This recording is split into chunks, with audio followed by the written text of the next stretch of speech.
ఏదైతే HCU central యూనివర్సిటీలో 400 ఎకరాల భూమిని రేవంత్ రెడ్డి ప్రభుత్వం అమ్మకానికి చేస్తా ఉంది, అమ్మక కొనుగోలు జరుగుతా ఉంది. ఇంకా రేవంత్ రెడ్డి సీఎం అని అయినా కూడా ఇప్పటికి కూడా రియల్ ఎస్టేట్ దందా నడిపిస్తా ఉన్నాడు అని చెప్పేసి కూడా స్టూడెంట్స్ ఆగ్రహంతో వ్యక్తం చేస్తా ఉన్నారు. ఇప్పటికైతే తెలంగాణ ఉద్యమాన్ని తలపించేలా, ప్రత్యేక తెలంగాణ ఉద్యమాన్ని తలపించేలా ఓ పెద్ద ఎత్తున ఉద్యమ వాతావరణం అయితే HCUలో నెలకొందని చెప్పుకోవచ్చు. గత వారం రోజులుగా పెద్ద ఎత్తున ఉద్యమాలు అయితే జరుగుతా ఉన్నాయి, లాఠీ చార్జీలు జరుగుతా ఉన్నాయి. అందులో సంబంధించిన జేసీబీలు 100 జేసీబీలు అయితే లోపలికి వెళ్తా ఉన్నాయి. 100 జేసీబీలు వెళ్తూ ఎక్కడైతే జంతువులు కావచ్చు ఆ జంతువులను కూడా చిత్రహింసలకు గురి చేస్తా ఉన్నాయి. జంతువులు అయితే చాలా జింకలు చనిపోతా ఉన్నాయని చెప్పేసి కూడా స్టూడెంట్స్ ఆవేదన చెందుతున్నారు. ఆ జంతువులు చనిపోతా ఉన్నా కూడా రేవంత్ రెడ్డి అసెంబ్లీలో అసలు జంతువులే లేవు అక్కడ, మేము జంతువులు అసలు ఆ భూమి అనేది 20 సంవత్సరాల నుంచి న్యాయ పోరాటంలో న్యాయస్థానంలో చిక్కుకొని అతనికి సంబంధించిన న్యాయ పోరాటంలో ఉంది. ఆ 20 సంవత్సరాల్లో ఆ ఖాళీగా ఉన్న భూమి అడవిగా రూపాంతరం చెందిందే తప్ప అది అడవి కాదు అని చెప్పేసి అటు రేవంత్ రెడ్డి అంటా ఉన్నాడు. అలాగే వాళ్ళ మంత్రివర్గానికి సంబంధించినటువంటి జూపల్లి కృష్ణారావు గారు అంటారు. దానికి సంబంధించి అయితే స్టూడెంట్స్ అయితే ఫైర్ అయిన పరిస్థితి. స్టూడెంట్ ఏం చెప్తా ఉన్నారంటే అక్కడ జింకలు లేకపోతే ఆ ఫొటోస్ ఎక్కడివి, ఆ వీడియోస్ ఎక్కడివి, మీకు ధైర్యం ఉంటే ఆ మీడియాని ఆ గేట్ లోపలికి అలో చేయండి. మరి మీరు నిజంగానే చిత్తశుద్ధితో పనిచేస్తా ఉన్నారు, మీ తప్పు ఏది లేదు ఈ ప్రభుత్వంలో అని మీరు నిజంగానే అనుకుంటే మరి ఆ మీడియాని ఎందుకు గేట్ దగ్గర ఆపేస్తా ఉన్నారు? అటు పోలీస్ వ్యవస్థను ఎందుకు ఇంత నిఘా మా దగ్గర పెట్టారు?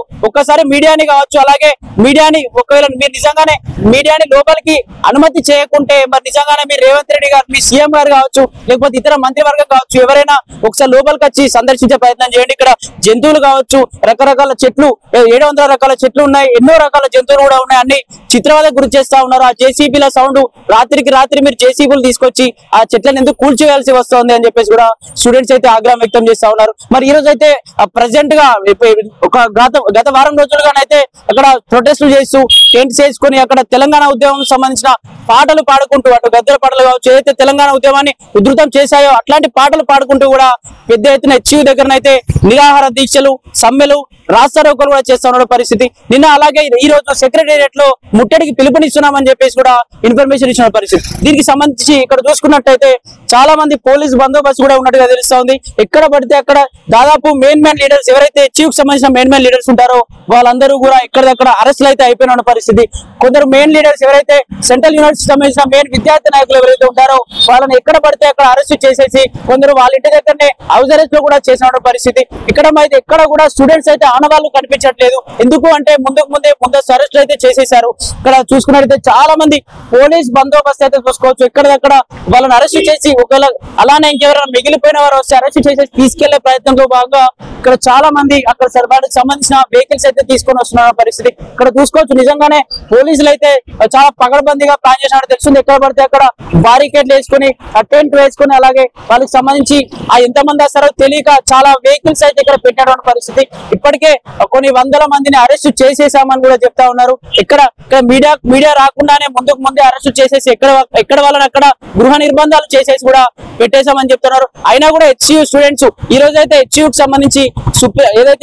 సంబంధించి కోర్టులో ఈ రోజు అయితే దానికి సంబంధించిన న్యాయం అయితే రాబోతా ఉందని చెప్పేసి కూడా స్టూడెంట్స్ హర్షం వ్యక్తం చేస్తా ఉన్నారు. నిజంగానే ఏదైతే కోర్టులో స్టూడెంట్స్ సంబంధించిన న్యాయం జరగబోతుందా లేకపోతే ప్రభుత్వానికి సంబంధించిన న్యాయం జరగబోతోందా అని చెప్పేసి కూడా వేచి చూడాలి. ఈ రోజు 2:30 అయితే దానికి సంబంధించి అయితే తీర్పు వెలువడనుంది. ఆ తీర్పు వెలువడిన తర్వాత మళ్ళీ స్టూడెంట్స్ మరి సైలెంట్ గానే ఉంటారా లేదా మరి ప్రభుత్వానికి అనుగుణంగా ఫేవర్ గా తీర్పు వస్తే మరి స్టూడెంట్స్ ఇంకేమైనా ఉద్యమాన్ని ఉధృతం చేసే అవకాశం ఉందా అని చెప్పేసి కూడా తెలియాల్సిన అవసరం ఉంది. నిజంగానే ఇది ఒకప్పుడు తెలంగాణ ఉద్యమాన్ని చూసుకున్నాం.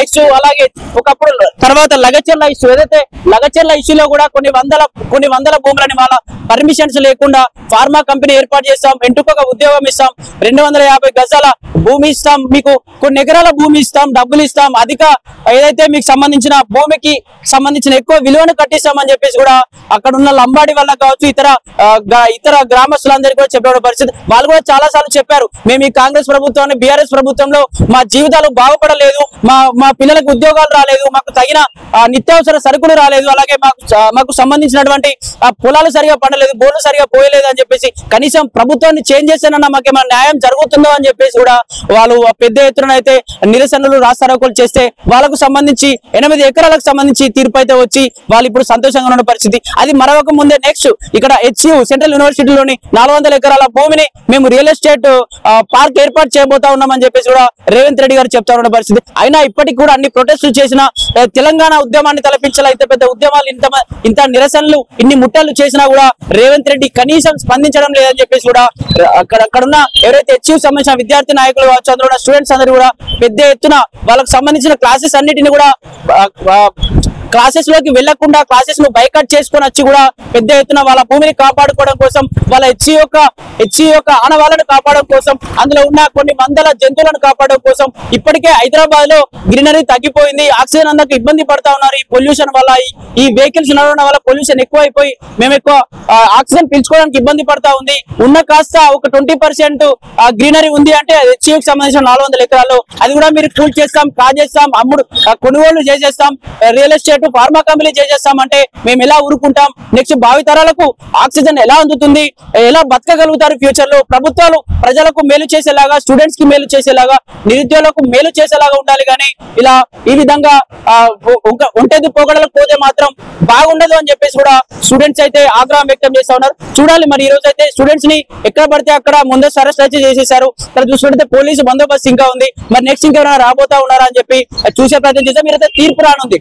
తీర్పు మరి ప్రభుత్వానికి అనుగుణంగా వస్తుందా, అటు విద్యార్థులకు అనుగుణంగా వస్తుందా అని చెప్పేసి కూడా వేచి చూడాల్సిన అవసరం ఉంది. చూద్దాం మరి నిజంగానే స్టూడెంట్స్ మరి వాళ్ళ తరఫున తీర్పు వస్తే మరి సైలెంట్ అవుతారా, లేకపోతే ప్రభుత్వం తరఫున తీర్పు వస్తే నెక్స్ట్ ఏదైనా ఉద్యమాన్ని ఇంకా పెద్ద ఎత్తున నడిపే ప్రయత్నం చేస్తారా అని చెప్పేసి కూడా వేచి చూడాల్సిన అవసరం ఎంతైనా ఉంది.